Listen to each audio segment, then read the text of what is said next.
Hi friends, तर आजचा blog start केला आहे सकाळी 6 वाजता आणि कामावरती बघा आज काय बनवायचं ते इडली बनवायचे. ते इडलीचं बॅटर हे ते लोकच बनवून ठेवतात. मी फक्त गेल्यावरती पटकन इडल्या लावून घेते. नारळाचं तेल लावलं इडली पात्राला आणि इडल्या लावायला सुरुवात केलेली आहे. त्याच्यानंतर आपल्याला कणिक मळून फ्लावर बटाट्याची भाजीसुद्धा करायची. तर आज वरण करायचं नव्हतं कारण रात्री वरण जास्त झाल्यामुळे वरण आज नको म्हटलं ताई. आज फक्त भात करा आणि चपात्या भाजी सगळं झालेलं आहे. माझं भात इकडे मी बनवायला ठेवला आहे आणि आज सगळ्यांचे डबे भरून ताई दादासुद्धा सगळेजण ऑफिसला गेले. मुलगासुद्धा त्यांचा शाळेत गेलेला आहे. सगळं काम आवरून किचन प्लॅटफॉर्म साफ करून मी निघाले घरी जायला. तर आज घरी बघा मी घरीसुद्धा इडलीच बनवणार आहे आणि इडलीचं पीठ काही बॅटर बनवलेलं नव्हतं तर मी झेप्टोवरनं मागवलेलं आहे. झेप्टोवरनं मागवलेलं पीठसुद्धा छान इडल्या होतात त्याच्या.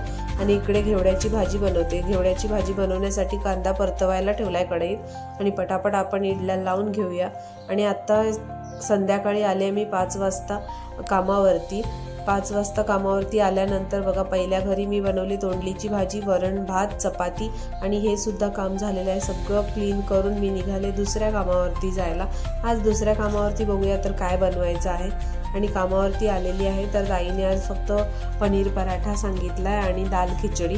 तर पनीर पराठा रेसिपी मी तुम्हाला नेक्स्ट व्लॉगमध्ये दाखवेलच कसं बनवते. आत्ता ह्या व्हिडिओमध्ये मला सांगायला जमणार नाही. तर पटापट असे पराठे मी छान लाटून घेतलेत आणि पराठ्यांना इकडे तूपच लागतं, तेल लावायचं नाही कारण त्यांना ते तेलावरचे पराठे आवडत नाही. इकडे आपली दाल खिचडीसुद्धा तयार झालेली आहे आणि दाल खिचडी थोडी पातळच त्यांना आवडते. तर दाल खिचडीसुद्धा माझी रेडी झाली आणि पराठे पण झालेले आहेत. पटापट किचन क्लीन करून घरी जायचं आहे आणि आज काही तिसऱ्या कामावर जायचं नाही कारण तिसऱ्या कामावर सुट्टी आहे. ते लोक बाहेर फिरायला गेलेत आणि लाईट बंद करून मी निघाले